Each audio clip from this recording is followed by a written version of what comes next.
তোমরা যারা 2025-এ মাধ্যমিক দেবে, একেবারে পরীক্ষা আসন্ন, তোমাদের বাংলা ব্যাকরণের একটা সাজেশন। এই ভিডিওটা ঠিক সাজেশন বলবো না, এটা আমার সঙ্গে টোটাল ভিডিওটা তুমি খাতা পেন নিয়ে বসে যাও এবং আমার সঙ্গে ক্লাসটা করো। এক কথায় বলবো, এই ক্লাসটা করো।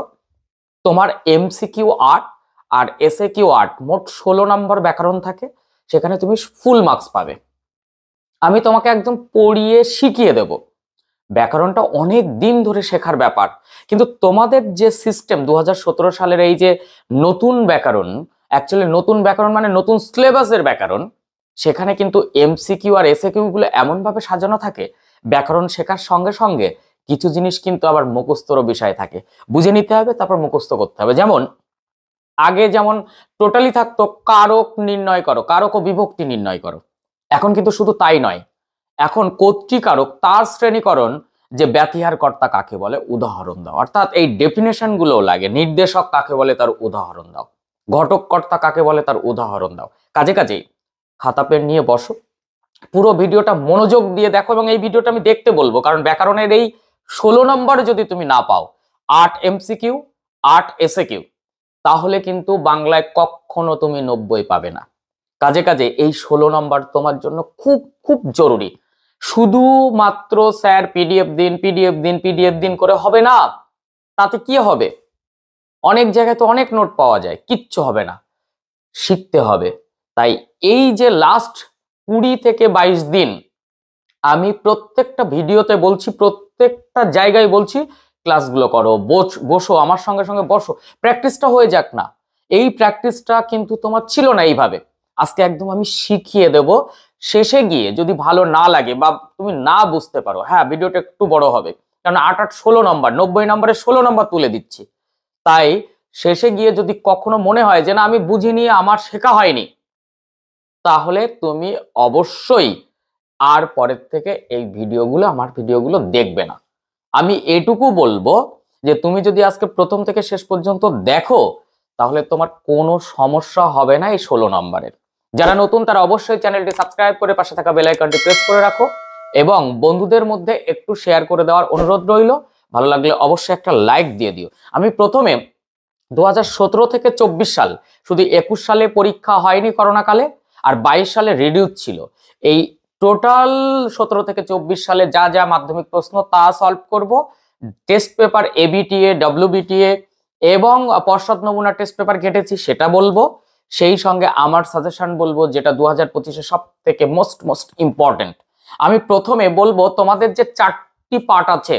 প্রথম অধ্যায় কারক, অকারক, বিভক্তি, অনুসর্গ, নির্দেশক। দ্বিতীয় পাঠ সমাস ও তার শ্রেণীকরণ। তৃতীয় পাঠ বাক্য ও তার শ্রেণীকরণ। চতুর্থ পাঠ বাচ্য ও তার শ্রেণীকরণ। আগে বুঝে নাও কিভাবে থাকবে। তোমার প্রথমে বাংলার এক দাগে এমসিকিউ থাকবে 17টি, সেই 17-এর শেষের 8টি হচ্ছে ব্যাকরণ, অর্থাৎ 17, 16, 15, 14, 13, 12, 11, 10, 10 তাক থেকে তুমি পাবে ব্যাকরণ। তুমি যে কোনো ইয়ারের মাধ্যমিক, তোমার ইয়ারের মাধ্যমিক মনে রেখে তুমি এইভাবে লেখো না, একদম এইভাবে লেখো যে 1.10, সেখান থেকে ব্যাকরণ 1.17। সেই 1.10 থেকে পরপর দুটো 10, 11 প্রথম অধ্যায়, অর্থাৎ কারক, অকারক, নির্দেশক, অনুসর্গ, বিভক্তি থেকে। তারপরে দুটো সমাস ও তার শ্রেণীকরণ থেকে, তারপরে দুটো বাক্য তার শ্রেণীকরণ থেকে, তারপরে দুটো বাচ্য তার শ্রেণীকরণ থেকে। এই 8টি থাকবে, একটিও বেশি থাকবে না এখানে। এরপর তুমি চলে যাবে 2 দাগ, তার 2.4-এ চলে যাবে। সেখানে দেখবে মোট 10টি প্রশ্ন থাকবে। সেই 10টি থেকে তোমাকে কটি করতে হবে? 8টি। তো আমি প্রথম, দ্বিতীয়, তৃতীয় এইভাবে যাচ্ছি না, আমি শেষের থেকে যাচ্ছি, কারণ অনেকে কারক অকারক ভিডিওটা দেখার পর, সমাস দেখার পর আর বাচ্য বাক্য পর্যন্ত তার যাওয়া হয়ে ওঠে না। প্রত্যেকবারই তাই দেখেছি।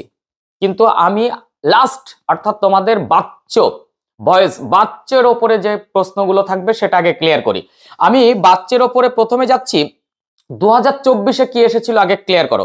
এমসিকিউতে এসেছিল ক্রিয়ার সঙ্গে কর্তার পুরুষবাচক বিভক্তি যুক্ত হয়। 4টে অপশন: কর্তৃবাচ্যে, কর্মবাচ্যে, ভাববাচ্যে, কর্মকর্তৃবাচ্যে। দেখো, ক্রিয়ার সঙ্গে কর্তার পুরুষবাচক বিভক্তি যুক্ত হয় কর্তৃবাচ্যে। এখন প্রশ্ন হচ্ছে কর্তৃবাচ্য কাকে বলে? যে বাচ্চে কর্তা প্রধান আর ক্রিয়াপদ কর্তানুসারী তাকে কর্তৃবাচ্য বলে। পারলে খাতায় তুলে নাও। এরপরে দ্বিতীয় প্রশ্নটি এসেছিল এমসিকিউতে, কাল থেকে সে আনন্দ করছে, কাল থেকে তার আনন্দ করা হচ্ছে, এখানে কোন বাচ্যে রূপান্তর ঘটেছে? দেখো প্রথমে ছিল কাল থেকে সে আনন্দ করছে, কর্তৃবাচ্য, তারপর রূপান্তর করেছে কাল থেকে তার আনন্দ করা হচ্ছে, মানে ভাববাচ্য। তাহলে কর্তৃবাচ্য থেকে ভাববাচ্যের এই অপশনটা তোমাকে টিক মারতে হবে। এরপর এসে কিউতে এসেছিল এসো যুগান্তরের কবি, ভাববাচ্যে পরিণত করো আশা হোক যুগান্তরের কবির, একটু সাজিয়ে যদি লেখো যুগান্তরের কবির আশা হোক। নেক্সট কর্মবাচ্যের একটু উদাহরণ দাও, পুলিশ কর্তৃক চোরটি ধৃত হয়েছে। এরপর 2023 এসেছিল এমসিকিউ, মহাশয়ের কি করা হয়, এটি কোন বাচ্যের দৃষ্টান্ত? ভাব বাচ্যের দৃষ্টান্ত। নেক্সট চারটে অপশন রয়েছে, তার মধ্যে কি ভাব বাচ্যের, যে বাক্যে কর্তা অনুপস্থিত থাকে এবং কর্মই কর্তা রূপে প্রতীয়মান হয় তাকে কর্মকর্তৃবাচ্য বলে। এই অপশনটাই চুজ করবে, কর্মকর্তৃবাচ্যের পরিবর্তন সম্ভব নয়। নেক্সট এসে কিউতে এসেছিল ভাব বাচ্যের একটু উদাহরণ দাও, বসা হোক, গা হোক, যা হোক। নেক্সট সিঁড়ি থেকে নামা হলো, বাক্যটিকে কর্তৃবাচ্যে রূপান্তর করো। সিঁড়ি থেকে নামলাম, সিঁড়ি থেকে নামা হলো ভাববাচ্য ছিল, কর্তৃবাচ্য কি সিঁড়ি থেকে নামলাম। ক্লিয়ার? 2020-তে এমসিকিউ, জগদীশ বাবু সিঁড়ি ধরে নেমে যান, বাক্যটি ভাববাচ্যের রূপ হলো জগদীশ বাবুর সিঁড়ি ধরে নামা হয়। নেক্সট নদীর বিদ্রের কারণ সে বুঝিতে পারিয়াছে, এটি কোন বাচ্যের উদাহরণ? এটি কর্তৃবাচ্যের উদাহরণ। যে বাচ্যে কর্তা প্রধান ক্রিয়াপদ কর্তানুসারী তাকে কর্তৃবাচ্য বলে, যে বাচ্যে কর্মপ্রধান ক্রিয়াপদ কর্মানুসারী তাকে কর্মবাচ্য বলে, যে বাচ্চে ক্রিয়াপদই প্রধান তাকে ভাববাচ্য বলে, যে বাচ্চে কর্তা কর্ম আলাদা করা যায় না, কর্মই কর্তার ভূমিকা পালন করে তাকে কর্মকর্তৃবাচ্য বলে। ক্লিয়ার? এবার এখানে 2020 সালে তোমার এসে কিউতে দিয়েছিল নদীর ধারে তার জন্ম হইয়াছে, কর্তৃবাচ্যে রূপান্তর করো, নদীর ধারে সে জন্মেছে। এরপর 2019 সালের এমসিকিউ, বাচ্য থেকে ক্রিয়ার অর্থ প্রাধান্য পায় কোন বাচ্চে? যে বাচ্চা ক্রিয়াই প্রধান তাকে কি বললাম? ভাব বাচ্চে। তাহলে ক্রিয়ার অর্থ প্রাধান্য পায় ভাব বাচ্চে, তাকে টিকিট কিনতে হয়নি, এটি কর্তৃবাচ্যের রূপ হলো সে টিকিট কেনেনি বা তিনি টিকিট কেনেননি। ক্লিয়ার? নেক্সট কর্তৃবাচ্য কাকে বলে? দেখো একটু আগেই বলেছিলাম যে বাচ্চা কর্তা প্রধান ক্রিয়াপদ কর্তানুসারী তাকে কর্তৃবাচ্য বলে, একটু আগে উদাহরণ দিলাম তিনি টিকিট কেনেননি। নেক্সট তারা আর স্বপ্ন দেখতে পারলো না, ভাববাচ্যে পরিবর্তন করো, তাদের আর স্বপ্ন দেখা হলো না, তাদের আর স্বপ্ন দেখা হলো না। এবার 2018-তে চলে আসি, এমসিকিউতে এসেছিল তোরা সব জয়ধ্বনি কর, এটি কোন বাচ্যের উদাহরণ? এটি কর্তৃবাচ্যের উদাহরণ, তোরা সব জয়ধ্বনি কর। নেক্সট এখানে এসে কিউতে কি এসেছিল দেখি, কর্মকর্তৃবাচ্য কাকে বলে? কি বলেছিলাম? যে বাচ্চে কর্মকর্তা আলাদা করা যায় না, কর্মই কর্তার ভূমিকা পালন করে তাকে কর্মকর্তৃবাচ্য বলে। যেমন শাক বাজে, যেমন ঘন্টা বাজে, বাঁশি বাজে। এরপরে বুড়ো মানুষের কথাটি শুনো, কর্মবাচ্যে পরিণত করো, বুড়ো মানুষের কথাটি শুনো, ভালো করে লাইনটা দেখো, বুড়ো মানুষের কথাটি শোনো, তাহলে কি তোমার দ্বারা বুড়ো মানুষের কথাটা শোনা হোক, এই তোমার দ্বারাটা সেকেন্ড ব্র্যাকেট করে দাও, ব্যাস বুড়ো মানুষের কথাটা শোনা হোক। নেক্সট 17 সালে এসেছিল এমসিকিউ, যে বাক্যে কর্মকর্তা রূপে প্রতীয়মান হয় তাকে কি বলে? কর্তা কর্মকর্তা চেনা যায় না, কর্মই কর্তার ভূমিকা পালন করে, কর্মকর্তৃবাচ্য। নেক্সট 5 দিন নদীকে দেখা হয় নাই, এটি কোন বাচ্যের উদাহরণ? এটি ভাব বাচ্যের উদাহরণ। আর এটি যদি কর্তৃবাচ্য হতো 5 দিন সে নদীকে দেখেনি। নেক্সট তবে এটা মাথায় রাখবে, সাধু থাকলে সাধু, চলিত থাকলে চলিত ভাষাতেই লিখবে। আচ্ছা, কর্তৃবাচ্য থেকে কর্মবাচ্য পরিবর্তনের অন্তত একটি পদ্ধতি উল্লেখ করো। কর্তৃ থেকে কর্মবাচ্য পরিণত করতে গেলে যদি কর্তার উপস্থিত থাকে তাহলে দ্বারা দিয়া কর্তৃক অনুসর্গ যোগ করা হয় কর্তার পরে। ক্লিয়ার? এই হচ্ছে মাধ্যমিক। এবার আমি বাচ্য থেকে বলছি কোন প্রশ্নগুলো তুমি করবে। বাচ্য কথার অর্থ কি? বচনীয় বা কথনীয়। বাচ্য শব্দের ব্যুৎপত্তি কি? বস ধাতু যোগ অন্তর্য। এই জিনিসগুলো, এই বিষয়গুলো তুমি কি করেছো? খুব কম করেছো। এরপর কর্তৃবাচ্য কাকে বলে? কর্তৃবাচ্যের একটি বৈশিষ্ট্য তুমি লিখবে, যে বাচ্চে কর্তা প্রধান ক্রিয়াপদ কর্তানুসারী তাকে কর্তৃবাচ্য বলে। উদাহরণ কি? রমা গান গায়। এবার এর বৈশিষ্ট্য কি? কর্তা প্রধান। আরেকটা বৈশিষ্ট্য কি? ক্রিয়াপদ কর্তানুসারী হয়। তাহলে ভাববাচ্য কাকে বলে? যে বাচ্চে ক্রিয়াপদই প্রধান তাকে বলা হয় ভাববাচ্য। এর বৈশিষ্ট্য কি? ক্রিয়াপদ প্রাধান্য পায়। কর্মবাচ্য কাকে বলে? যে বাচ্চে কর্মই প্রধান, ক্রিয়াপদ কর্মানুসারী, তাকে কি বলে? কর্মবাচ্য। এই জায়গা থেকে কর্মবাচ্যের একটি বৈশিষ্ট্য কি? কর্মপ্রধান। আরেকটি বৈশিষ্ট্য কি? ক্রিয়াপদ কর্মানুসারী হয়। ক্লিয়ার? কর্মকর্তৃবাচ্য কাকে বলে? যে বাচ্চে কর্মকর্তা আলাদা করা যায় না, কর্মই কর্তার ভূমিকা পালন করে, তাকে কর্মকর্তৃবাচ্য বলে। এখন প্রশ্ন হবে কোন বাচ্চের রূপান্তর সম্ভব নয়? কর্মকর্তৃবাচ্যের রূপান্তর সম্ভব নয়। এই জায়গা থেকে আমি তোমাকে বলবো বাচ্চের বিকল্প পদ্ধতি যেটি আছে সেটি একবার একটু বলে দিচ্ছি। ঘটক কর্তা কাকে বলে? ঘটিত কর্তা কাকে বলে? ঘটক কর্তা মানে কর্তৃবাচ্যের কর্তা। মাথায় রেখো, ঘটক কর্তা মানে কর্তৃবাচ্য। একটা কর্তৃবাচ্য শিখেছো, এই একটু আগে বললাম, সেটি হচ্ছে ঘটক কর্তা। এর আর একটা নাম সম্পাদক কর্তা। ক্লিয়ার? তাহলে কি হলো? ঘটক কর্তা, সম্পাদক কর্তা আর কর্তৃবাচ্যের কর্তা, তার সংজ্ঞা সব এক, উদাহরণ এক। তাহলে তুমি কর্তৃবাচ্য শিখে নিয়েছো মানেই ঘটক কর্তা শিখে নিয়েছো, কর্তৃবাচ্য শিখে নিয়েছো মানেই সম্পাদক কর্তা শিখে নিয়েছো। ক্লিয়ার? আমি সহজে করলাম। এবার হচ্ছে ঘটিত কর্তা। তুমি কর্মকর্তৃবাচ্য একটু আগে আমি বললাম না, কর্মকর্তা আলাদা করা যায় না, কর্মই কর্তার ভূমিকা পালন করে, এটাকে কি বলে? কর্মকর্তৃবাচ্য। এটি হচ্ছে ঘটিত কর্তা। আবার এর আরেক নাম কি? অসম্পাদক কর্তা। তাহলে অসম্পাদক কর্তা, ঘটিত কর্তা, কর্মকর্তৃবাচ্যের কর্তা একদম এক। এরপর এইখান থেকে আরো তিনটি জিনিস শিখতে হবে, অর্থাৎ বাচ্চের বিকল্প পদ্ধতি অনুযায়ী বাচ্চ দুই প্রকারের, কর্তৃবাচ্য মানে কর্তাবাচ্য আর ভাববাচ্য। কর্তাবাচ্যের দুটো রূপ, ঘটক কর্তা, ঘটিত কর্তা হয়ে গেল। ভাববাচ্যের তিনটি, সম্বন্ধকর্তা ভাববাচ্য, গৌণ কর্মকর্তা ভাববাচ্য, লুপ্তকর্তা ভাববাচ্য। ক্লিয়ার? এখানে তুমি লুপ্তকর্তা ভাববাচ্যটা একটু বেশি করে যাবে। এখানে লুপ্তকর্তা ভাববাচ্যটা একটু বেশি করে যাবে। কেন?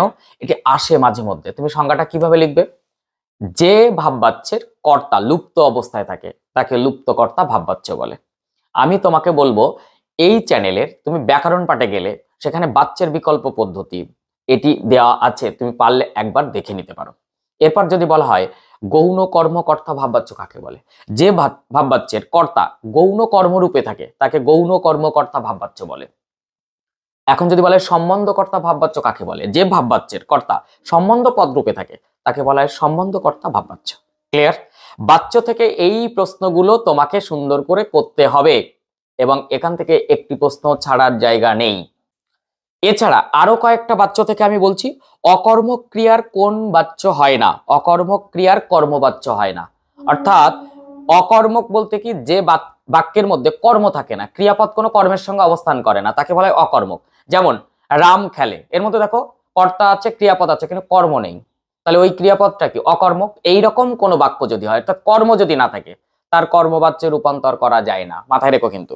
নেক্সট, কর্মবাচ্যের ক্রিয়াপদটি কি ধরনের হয়? কর্মবাচ্যের ক্রিয়াপদটি হয় সকর্মক হবে কিংবা দ্বিকর্মক হবে। কর্মবাচ্যের ক্রিয়াপদটি হয় সকর্মক, অর্থাৎ কর্মের সঙ্গে অবস্থান করবে, আর না হলে দ্বিকর্মক হবে। যেমন মা শিশুকে চাঁদ দেখান, দুটি কর্ম আছে। আর না হলে রাম ফুটবল খেলে, দেখো ফুটবল কর্ম, অর্থাৎ হয় একটি কর্মের সঙ্গে অবস্থান করবে, আর না হলে বড্ড জোর সেখানে দুটি কর্ম থাকতে পারে। তোমাকে দিল এ কার লেখা, কর্তৃবাচ্যে পরিণত করো, তুমি কি লিখবে? এ কে লিখেছে। এই ধরনের বাচ্য পরিবর্তন অনুযায়ী দিতে পারে, আর না হলে ঠিক আমি যেগুলো এসএকিউ বললাম, এমসিকিউ বললাম, এইগুলোর মধ্যে থেকে প্রশ্ন থাকবে, এর বাইরে থেকে প্রশ্ন থাকবে না। তুমি টেস্ট পেপার ঘাটো, তুমি যে কোনো সাজেস্টিভ বই ঘাটো, দেখবে এই প্রশ্নগুলোই থাকে বাচ্চ থেকে। আমরা এবার বাক্যতে চলে আসলাম। এই বাক্যের কয়েকটা ভাগ করে নাও তুমি। প্রথমে বাক্য নির্মাণের শর্ত, তারপরে বাক্যের ওই বিশেষ্য খণ্ড, ক্রিয়াখণ্ড, তারপর বাক্যের শ্রেণীকরণ, গঠনগত দিক, তার 4 প্রকার, সরল, জটিল, যৌগিক, মিশ্র। মিশ্র খুব কমই লাগে, তবুও করতে হবে। আর অর্থগত, সেখানে প্রথমে নির্দেশক বা বিবৃতিমূলক বাক্য, তার 2টি ভাগ, ইতিবাচক, নেতিবাচক। সেখানে নঙার্থক বা না বোধক, সেখানে প্রশ্নবোধক, সেখানে অনুজ্ঞাবাচক, সেখানে বিস্ময়বোধক, সেখানে শর্ত সাপেক্ষ। এই ভাগগুলোর ওপরে আমি একটা প্রশ্ন পাঠ দিচ্ছি, সেইগুলো তুমি খাতায় তোলো, আমার কথা শুনে শুনে যতটা রেডি আছে রেডি করে নাও। তারপর আমি শেষে গিয়ে তোমাকে বলবো, সমস্ত ক্লাস কমপ্লিট হবে, আমি এই ভিডিও পোস্টের ঠিক 2-3 ঘন্টা পরে আমি ডেসক্রিপশনে একটা লিংক দিয়ে দেবো, সেখানে তুমি এই সমস্ত প্রশ্নের পার্টগুলো পরপর পাবে এবং সেটা তুমি ডাউনলোড করে নিয়ে একবার দেখে নিও। তবে শুধু ডেসক্রিপশনে গিয়ে ডাউনলোড করে ওই পার্টটা দেখলে হবে না, ক্লাসটা করতে হবে। ক্লাস না করলে বোঝা যাবে না। আমার মুখ থেকে যখন শুনছো তোমার অর্ধেক রেডি হয়ে যাচ্ছে, সেট আপ হচ্ছে। কাজেই এটি দেখো। প্রথমে আমি 24 সালে বাক্য থেকে কি প্রশ্নগুলো এসেছিল দেখো। আইপিএল শুরু হলো, যারা কলকাতার সমর্থক তারা উৎসাহী হয়ে উঠেছে। এটি গঠনগত দিক থেকে কোন শ্রেণীর বাক্য? মিশ্র বাক্য, কারণ এর মধ্যে সরল এবং জটিল বাক্যের মিশ্রণ ঘটেছে। নেক্সট, নির্দেশক বাক্যের একটি শ্রেণী হলো নঙার্থক বাক্য। আমি কি বলেছিলাম? নির্দেশক বাক্য দুই প্রকারের, বিবৃতিমূলক বা নির্দেশক বাক্য দুই প্রকারের। একটা নঙার্থক অর্থাৎ নাবোধক বা নাস্তাত্মক, আর একটা হচ্ছে অস্তাত্মক বা হ্যাবোধক বা ইতিবাচক। নেক্সট, সংগ্রহ করেছিল দুর্গমের রহস্য, জটিল বাক্যে রূপান্তর করো। সে যা সংগ্রহ করেছিল তা দুর্গমের রহস্য। নেক্সট, আমি কি কালি কলমের ভক্ত ছিলাম না? এখানে প্রশ্ন বলছে আমি ছিলাম কালি কলমের ভক্ত, বা বাক্যটিতে প্রশ্নবোধক বাক্যে রূপান্তর করো। আমি কি কালি কলমের ভক্ত ছিলাম না? নেক্সট, যোগ্যতাহীন বাক্যের একটি উদাহরণ দাও। সূর্য পূর্ব দিকে অস্ত গেল। এরপর 2023, তোরা সব জয়ধ্বনি কর। এটা কি জাতীয় বাক্য? চারটে অপশন ছিল, অনুজ্ঞাসূচক বাক্য। নেক্সট, আজকের সকালটা বেশ কাটলো, গঠনগত দিক থেকে বাক্যটি কি? সরল বাক্য। নেক্সট, বিমল বাবু ছেলে হেঁটে হেঁটে স্কুলে যায়। বাক্যটির উদ্দেশ্য ও বিধেয় সত্তা চিহ্নিত করো। বিমল বাবুর ছেলে এটা উদ্দেশ্য, আর হেঁটে হেঁটে স্কুলে যায় এটা বিধেয়। তুমি ওইটুকু তাহলে আন্ডারলাইন করে উদ্দেশ্য, ওইটুকু তাহলে আন্ডারলাইন করে বিধেয় লিখবে। খাঁটি গরুর দুধ খেতে হবে, এটি বাক্য নয় কেন? খাঁটি গরু কোনো অর্থ হয় না, অর্থাৎ দুধটা খাঁটি হয়। তাহলে খাঁটি গরুর দুধ না করে গরুর খাঁটি দুধ এটি বললে ঠিক হতো। কাজে এই বাক্যের যোগ্যতা নেই। নেক্সট, কথাটা শুনে তপনের চোখ মার্বেল হয়ে গেল, জটিল বাক্যে রূপান্তর করো। কথাটা শুনে তপনের চোখ মার্বেল হয়ে গেল, যখন কথাটি শুনলো তখন তপনের চোখ মার্বেল হয়ে গেল। নেক্সট, চাঁদের পাহাড়ের গল্প কখনো ভুলবো না। বাক্যটিকে প্রশ্নবোধক বাক্যে পরিণত করো। চাঁদের পাহাড়ের গল্প কি কখনো ভুলবো? নেক্সট, 2020-তে আসা, বাংলার এই দুর্দিনে আমাকে ত্যাগ করবেন না, এটি কোন ধরনের বাক্য? এটি হচ্ছে অনুজ্ঞাসূচক বাক্য। নেক্সট, আমি মহারাজ নই, আমি এই সৃষ্টির মধ্যে এক কণা ধুলি, এটি কোন শ্রেণীর বাক্য? এটি জটিল বাক্য, কারণ যখন তখন যা তা যিনি তিনি যেহেতু সেহেতু এরকম শব্দ জোর দ্বারা যুক্ত করলে সেটি জটিল বাক্য হয়। মাঝখানে একটি অব্যয় থাকলে তাকে বলা হয় যৌগিক বাক্য, অর্থাৎ দুটি অপ্রধান বাক্য যখন একটি অব্যয় দ্বারা যুক্ত হয়। আর যে বাক্যে একটি সমাপিকা ক্রিয়া, একটি উদ্দেশ্য, একটি বিধেয় থাকে তাকে সরল বাক্য বলে। নেক্সট, সূর্য উদ্দেশ্য ও বিধেয় অংশ চিহ্নিত করো। ওরা ভয়ে কাঠ হয়ে গেল, উদ্দেশ্য ওরা, আর ভয়ে কাঠ হয়ে গেল এই অংশটি বিধেয়। নেক্সট, সূর্য পশ্চিম দিকে উদিত হয়, বাক্য নির্মাণের কোন শর্ত এখানে? এখানে অবশ্যই যোগ্যতা লঙ্ঘিত হয়েছে। কলম তাদের কাছে আজ অস্পৃশ্য, জটিল বাক্যে রূপান্তর করো। তাদের কাছে যে কলম ছিল তা অস্পৃশ্য। এরপর 2019, আমাদের মধ্যে যারা ওস্তাদ তারা ওই কালো জলে হর্তকি ঘস্ত, কোন বাক্যের শ্রেণীতে কি ছিল? জটিল বাক্য। ওই যে যখন তখন যা তা যিনি তিনি যেহেতু সেহেতু আসলে জটিল বাক্য। বেড়ালের গলায় ঘন্টা বাঁধবে কে, অর্থগত দিক থেকে এটি প্রশ্নবোধক বাক্য। নেক্সট, বিধেয় প্রসারক কাকে বলে? এই যে উদ্দেশ্য প্রসারক আর বিধেয় প্রসারক বা সম্প্রসারক। এখানে বিধেয় প্রসারক কি? বিধেয় প্রসারকের একটি উদাহরণ হচ্ছে, মেয়েটি এদিকে আসছে না বলে আমি বললাম মেয়েটি হাসতে হাসতে এদিকে আসছে। ওই হাসতে হাসতে ওটাকে আন্ডারলাইন করে লেখো বিধেয় সম্প্রসারক। নেক্সট, ঠিক ইসাবের মতো জামাটি না পেলে ও স্কুলে যাবে না, যৌগিক বাক্যে রূপান্তর করো। ঠিক ইসাবের মতো জামাটি পেলে তবেই সে স্কুলে যাবে। নেক্সট, সে তখন যেতে পারবে না, হ্যাঁ বোধক বাক্যে, সে তখন যেতে অপারক। নেক্সট, 2018, হাই তোমার এমন দশা কে করলে, এটি কোন ধরনের বাক্য? এটি বিস্ময়বোধক বাক্য, কারণ বিস্ময়বোধক সিম্বলও আছে আর বিস্ময়বোধক অব্যয় রয়েছে এর মধ্যে। নেক্সট, বয়স 30-32-এর অধিক নয় কিন্তু ভারী রোগা দেখাইলো, এটি কোন শ্রেণীর বাক্য? এটি অবশ্যই যৌগিক বাক্য, কারণ মাঝখানে একটি অব্যয় এবং কিন্তু ও তাই আর এইটা থাকলে অবশ্যই চোখ কান বন্ধ করে তুমি যৌগিক বাক্য করে দেবে। রবীন্দ্রনাথ ঠাকুর গীতাঞ্জলি লিখে নোবেল পুরস্কার পান, এই বাক্যের নিম্নরেখ অংশটি হলো, ওই যে গীতাঞ্জলি লিখে নোবেল পুরস্কার পান, এটা আন্ডারলাইন করা আছে, তাহলে এটি অবশ্যই বিধেয় সম্প্রসারক, মানে বিধেয় অংশ তার সম্প্রসারক। তাহলে বিধেয় দিতে পারবা, বিধেয় সম্প্রসারক না লিখেও যদি একসঙ্গে আন্ডারলাইন করে দিয়েছে ক্রিয়াপদ পর্যন্ত, তাই অবশ্যই তোমাকে বিধেয় করতে হবে। নেক্সট, নির্দেশক বাক্যের একটি উদাহরণ দাও। মেবারে রানা জয় হোক। নেক্সট, বাবুটির স্বাস্থ্য গেছে কিন্তু শখ 16 আনায় বজায় আছে। এটি সরল বাক্যে পরিণত করো। বাবুটির স্বাস্থ্য গেলেও শখ 16 আনায় বজায় আছে। আর কোনো ভয় নেই, প্রশ্নবোধক বাক্যে পরিণত করো। আর কি কোনো ভয় আছে? নেক্সট, 2017 সালে আসা এইটুকু কাশির পরিশ্রমে সে হাঁপাইতে লাগিল। বাক্যটি কোন শ্রেণীর? এটি অবশ্যই সরল বাক্য। নেক্সট, যে বাক্যে সাধারণভাবে কোনো কিছু বর্ণনা বা বিবৃতি থাকে তাকে বলা হয়, অবশ্যই তাকে বলা হয় নির্দেশক বাক্য, অর্থাৎ বিবৃতিমূলক বাক্য বা নির্দেশক বাক্য। যে বাক্যের দ্বারা কোনো কিছু স্বীকার বা অস্বীকার করা হয় তাকে নির্দেশক বাক্য বলে। যে নির্দেশক বাক্যের দ্বারা কোনো কিছু স্বীকার করা হয় তাকে ইতিবাচক বাক্য বা অস্তাত্মক বাক্য বা হ্যাঁবোধক বাক্য বলে। যে নির্দেশক বাক্যের দ্বারা কোনো কিছু অস্বীকার করা হয় তাকে ন্যস্তাত্মক বাক্য বা নাবোধক বাক্য বা নঙাত্মক বাক্য বলে। নেক্সট প্রশ্ন, এসে কিউ, আমি গ্রামের ছেলে, বাক্যটির উদ্দেশ্য ও বিধেয় অংশ চিহ্নিত করো। তাহলে আমি উদ্দেশ্য আর বাদ বাকি অংশটা বিধেয়। একটি অনুজ্ঞাসূচক বাক্যের উদাহরণ দাও। একটি অনুজ্ঞাসূচক বাক্যের উদাহরণ কি বলবো? জামা কাপড় পরিষ্কার পরিচ্ছন্ন রাখুন, এটা অনুজ্ঞা বা মন দিয়ে পড়াশোনা করো। আদেশ, অনুরোধ, উপদেশ হলেই অনুজ্ঞা হয়। নেক্সট, অসিত বাবু আর কোনো প্রশ্ন করলেন না, প্রশ্নবোধক বাক্যে পরিবর্তন করো। অসিত বাবু কি আর কোনো প্রশ্ন করলেন?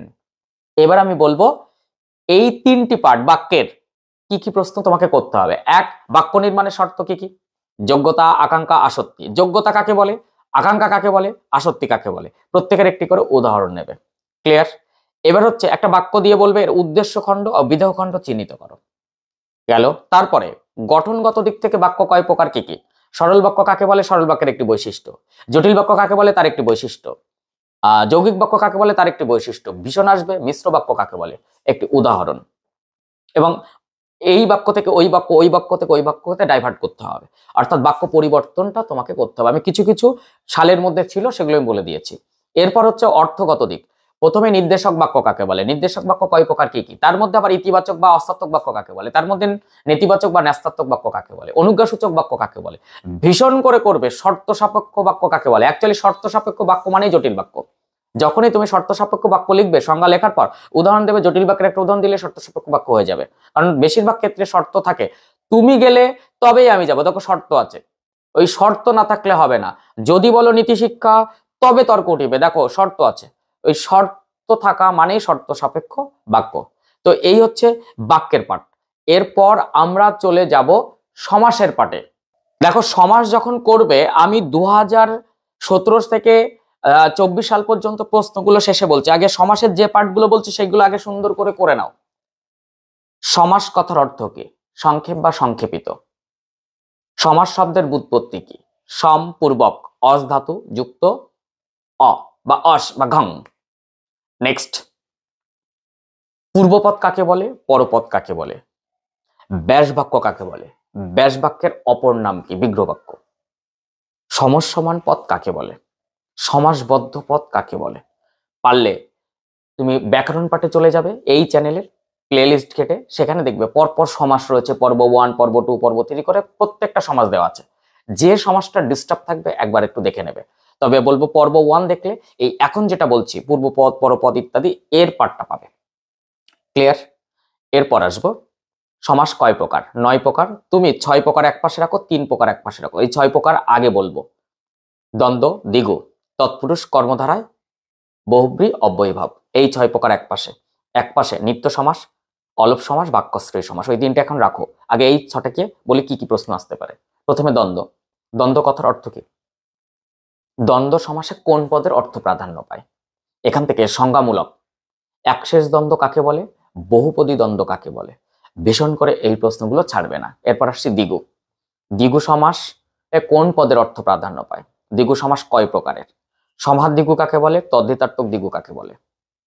এরপর তৎপুরুষ। তৎপুরুষ সমাসে কোন পদের অর্থ প্রাধান্য পায়?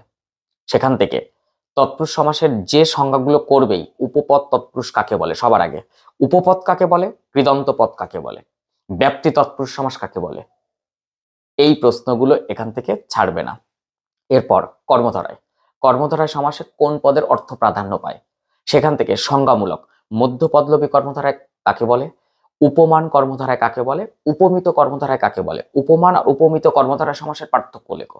এখান থেকে সব থেকে ইম্পর্টেন্ট রূপক কর্মধারায় কাকে বলে। এবং এই রূপক কর্মধারায় সংজ্ঞা কিন্তু প্রায় বছর আসতে পারে বা আসছে, তোমাদের আসতে পারে। এরপর চলে যাব আমি অব্যয়ভাব। অব্যয়ভাব সমাস কাকে বলে? অব্যয়ভাব সমাসের প্রত্যেকটা পড়ার সময় তার অর্থটা একবার একটু দেখে নেবে, দুই একটা অর্থ দিতে পারে। নেক্সট, বহুব্রী। বহুব্রী কথার অর্থ কি? বহু মানে অনেক, ব্রী মানে ধান্য, অনেক ধন সম্পত্তি আছে যার। বহুব্রী কাকে বলে? তার সঙ্গে বহুব্রী সমাসে কোন পদের অর্থ প্রাধান্য পায়? অন্য পদ বা তৃতীয় পদের অর্থ প্রাধান্য পায়। এখানে সংজ্ঞামূলক করবে, সেটা কি? অনুষ্ঠান বহুব্রী কাকে বলে? সার্থক বহুব্রী কাকে বলে? না বহুব্রী সমাস কাকে বলে? এখান থেকে করবে ব্যতিহার বহুব্রী সমাস কাকে বলে? এই প্রশ্নগুলো বহুব্রী থেকে করতেই হবে। এরপর আমি চলে যাচ্ছি এই পাশের 3 প্রকার। সেখান থেকে সব থেকে আগে করবে নিত্য সমাস কাকে বলে? যে সমাসে নির্দিষ্ট কোনো ব্যাসবাক্য হয় না, শুধুমাত্র সমাসবদ্ধ পদের অর্থ বিশ্লেষণ করা হয়, তাকে নিত্য সমাস বলে। ঠিক আছে? এখান থেকে বাক্যাশ্রয় সমাস কাকে বলে এবং তার উদাহরণ খুব খুব আসে। এখান থেকে অলোপ সমাস কাকে বলে, কয় প্রকার, তার উদাহরণ।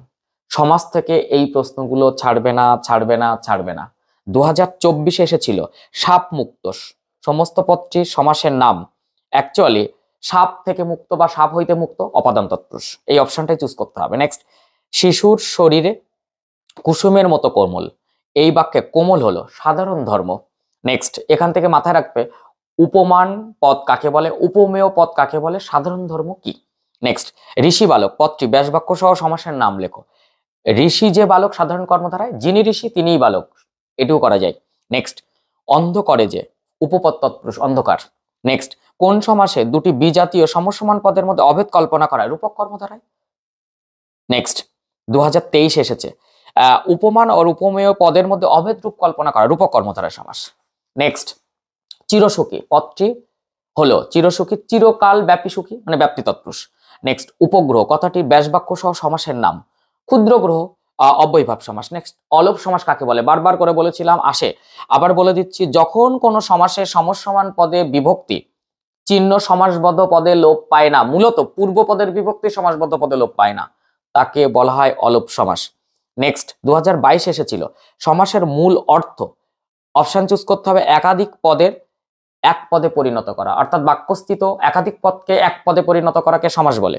নেক্সট, বুড়ো মানুষের কথাটি শুনো, বুড়ো মানুষের আন্ডারলাইন আছে, নিম্ন পদটির সমাস হলো কর্মধারয় সমাস। নেক্সট, দশানন এর সমাস হলো বহুব্রী, 10 আনঞ্জার সংখ্যা বহুব্রী। এরপরে দিয়েছে পূর্ব পদের বিভক্তি লুপ্ত হয়, পরপদের অর্থ প্রাধান্য পায় যে সমাসে, সেটি হচ্ছে তৎপুরুষ সমাস। নেক্সট, সমাস কাকে বলে? রত্নাকর শব্দটির ব্যাসবাক্য সহ সমাসের নাম লেখো। রত্নের আকার সম্বন্ধ তৎপুরুষ। ক্ষুদ্র গ্রহ ব্যাসবাক্য সহ সমাস, ক্ষুদ্র গ্রহ উপগ্রহ অব্যয়ভাব সমাস। নেক্সট, একটি নিত্য সমাসের উদাহরণ, প্রতিদিন, দিন দিন। নেক্সট, উপপদ তৎপুরুষ সমাস কাকে বলে? এরপর 2020 সালে এসেছে দ্বন্দ্ব সমাসের অর্থ প্রাধান্য থাকে উভয় পদের। নেক্সট, ফেলাইলা কনক বলাই, কনক বলাই আন্ডারলাইন করা আছে সমাস, অবশ্যই এটি হচ্ছে মধ্যপদলবী সমাস, কনক নির্মিত বলাই, তাহলে মধ্যপদলবী সমাস হবে। নেক্সট, মধ্যপদলবী কর্মধারায়। নেক্সট হচ্ছে অব্যয়ভাব সমাসের একটি উদাহরণ, যেমন হা ভাতে, ভাতের অভাব। নেক্সট হচ্ছে বহুরূপী, বহুরূপী শব্দটির ব্যাসবাক্য সহ সমাসের নাম, বহুরূপ ধারণ করেন যিনি, উপপদ তৎপুরুষ সমাস। নেক্সট, 2019 এসেছে যে সমাসে সমসমান পদ দুটির উভয় পদেরই বিশেষ্য ও পরপদের অর্থ প্রাধান্য পায়, তাকে বলা হয় কর্মধারয় সমাস। নেক্সট, কৃত্তিবাস, এটি বহুব্রী সমাস। নেক্সট, ব্যাসবাক্য সম একটি দ্বন্দ্ব সমাসের উদাহরণ, দম্পতি, জায়পতি। নেক্সট, মেঘে ঢাকা শব্দটির ব্যাসবাক্য সহ সমাসের নাম, মেঘে ঢাকা, মেঘের দ্বারা ঢাকা করণ তৎ। নেক্সট, অলোপ সমাস কাকে বলে? বারবার করে বলছি, এইগুলোর সংজ্ঞা কিন্তু পড়তে হবে। 2018-তে এসেছিল পরপদটি প্রধান হয় যে সমাসে, সেটি হচ্ছে তৎপুরুষ সমাসে। নেক্সট, রামদাস আর প্রশ্ন করিল না, নিম্নলিখিত পদটি যে সমাসের উদাহরণ, তৎপুরুষ সমাস। নেক্সট, গৌর অঙ্গজার ব্যাসবাক্যটি সমাসের সমাসবদ্ধ করে তার নাম লেখো, তাহলে গৌরাঙ্গ, নিশ্চয়ই গৌর অঙ্গজার, গৌরাঙ্গ অবশ্যই সমানাধিকার বহুব্রী, কারণ সমানাধিকার বহুব্রী হলে পূর্ব পদ এবং পরপদের বিভক্তি একই থাকে। নেক্সট, 2017 সালে কর্মধারয় সমাসের প্রাধান্য থাকে পরপদের অর্থ। নেক্সট, ইসাবের সঙ্গে কুস্তি লড়তে তো একেবারেই গড়রাজি, গড়রাজি এই নিম্নলিখিত পদটি কোন সমাসের উদাহরণ? অবশ্যই এটি না তৎপুরুষ সমাসের উদাহরণ। এরপর এখানে এসএকিউতে এসেছিল নিত্য সমাস কাকে বলে? বারবার বলছি আসে কিন্তু, বারবার বলছি আসে কিন্তু। চরণ কমলের ন্যায় সমাসবদ্ধ করে সমাসের নাম, চরণ কমল উপমিত কর্মধারয় সমাস। এই হচ্ছে তোমাদের সমাস। এখান থেকে সমাসের আর 3টি প্রশ্ন দেব। এক, না বহুব্রীর সঙ্গে না তৎপুরুষ সমাসের পার্থক্য, এটা করতে হবে। দ্বিগু সমাস, সেখানে সংখ্যা বহুব্রী আর দ্বিগু সমাসের মধ্যে পার্থক্য তোমাকে করতেই হবে। উপপদ কাকে বলে আর কৃদন্ত পদ কাকে বলে, উপমিত আর উপমান কর্মধারয় সমাসের পার্থক্য অবশ্যই করতে হবে। কোনটি কোন পদের অর্থ প্রাধান্য পায় কোন সমাসে, সেটি কিন্তু একটা ছক করে নিয়ে তোমাকে পড়তে হবে। এবার একটা বড় পার্ট, কারক, অকারক, বিভক্তি, নির্দেশক, অনুসর্গ। বাট এই পার্টটা তোমরা অনেকেই অভ্যস্ত, কারণ এতবার প্র্যাকটিস হয়েছে। আমি প্রথমে প্রশ্নগুলো বলি। 2017 সাল থেকে 24 সালের প্রশ্নটি আমি অবশ্যই তোমাকে স্ক্রিনে কিন্তু দিচ্ছি, তোমরা দেখেও নিতে পারবে, তাই আগে প্রশ্নগুলো বলি। প্রথমত, কারক কথার অর্থ কি, কারক শব্দের ব্যুৎপত্তি কি, এটা করতে হবে। কারক কাকে বলে নিশ্চয়ই করবে। কারক কয় প্রকার, প্রত্যেকের সংজ্ঞা। এখানে কর্তৃকারক যখন করবে, কর্তৃকারকের শ্রেণীকরণে তুমি এগুলো করবে: প্রযোজক কর্তা, প্রযোজ্য কর্তা, ব্যতিহার কর্তা, মানে এগুলো সংজ্ঞা সহ উদাহরণ। অবভিয়াসলি সমধাতুজ কর্তা, এখান থেকে উক্ত কর্তা, অনুক্ত কর্তা এবছর ভীষণ ইম্পর্টেন্ট। সেই জায়গা থেকে আমি বলবো কর্মকর্তৃবাচ্যের কর্তা, সেখান থেকে তুমি করবে উহ্য কর্তা। এগুলোর ওপরে কিন্তু কোন রকম নিরপেক্ষ কর্তা ভীষণ করে করবে। নিরপেক্ষ কর্তা কাকে বলে, উদাহরণ দাও। এরপরে তুমি যখন কর্মকারকে যাবে, তখন অবশ্যই মুখ্য কর্ম, গৌণ কর্ম কাকে বলে, এটি ভীষণ করে করবে। সেখান থেকে সমধাতুজ কর্ম করবে। সেখান থেকে কর্মে বিপসা ভীষণ করে সংজ্ঞা এবং তার উদাহরণ করবে। উদ্দেশ্য ও বিদেহ কর্তা কাকে বলে, উদ্দেশ্য ও বিদেহ কর্ম কাকে বলে, সেখান থেকে অক্ষুণ্ণ কর্ম কাকে বলে ভীষণভাবে করবে। এরপরে করণকারক, করণকারক থেকে লক্ষণাত্মক করণ কাকে বলে, আর অবশ্যই সেখান থেকে যন্ত্রাত্মক করণ কাকে বলে করবে। এখানে প্রশ্ন থাকে যে কোন কোন কারক অনুসর্গ প্রধান, কোন কোন কারক বিভক্তি প্রধান। এখান থেকে তুমি অধিকরণের শ্রেণীকরণ করবে, নিমিত্তার অপাদানের শ্রেণীকরণ তোমাকে করতে হবে না। সেটা কি কালাধিকরণ, বিষয়াধিকরণ, এই দুটি অবশ্যই কিন্তু অধিকরণের শ্রেণীকরণে করবে। এরপর আমি যাচ্ছি অকারক। অকারক কাকে বলে, সম্বন্ধপদ অকারক কেন, সেখানে অবশ্যই কারক আর অকারকের একটা পার্থক্য করে রাখবে। সেখানে সম্বন্ধ পদ আর সম্বোধন পদের একটি পার্থক্য করে রাখবে।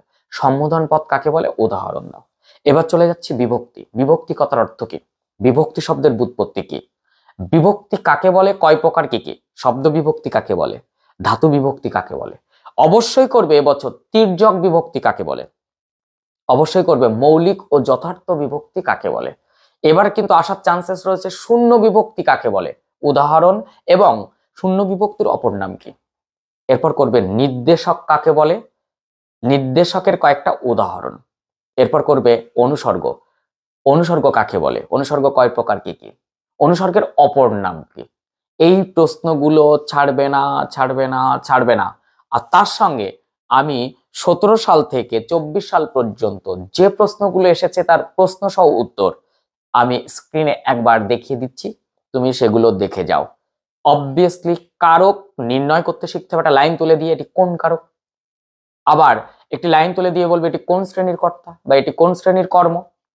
কাজে কাজেই সমধাতুজ করণ, সমধাতুজ কর্ম, সমধাতুজ কর্তা ভীষণভাবে করে রাখতে হবে। সমধাতুজের পর কর্মে বিপসা এবং করণে বিপসা ভীষণ করে করে রাখতে হবে। তো ভিডিওটি ঠিক কেমন লাগলো, ব্যাকরণের পার্ট তো বিশাল, এর তো সাজেশন হয় না, তবুও আমি কেটে কেটে কিছু কিছু জিনিসের ওপরে ফোকাস করতে বললাম।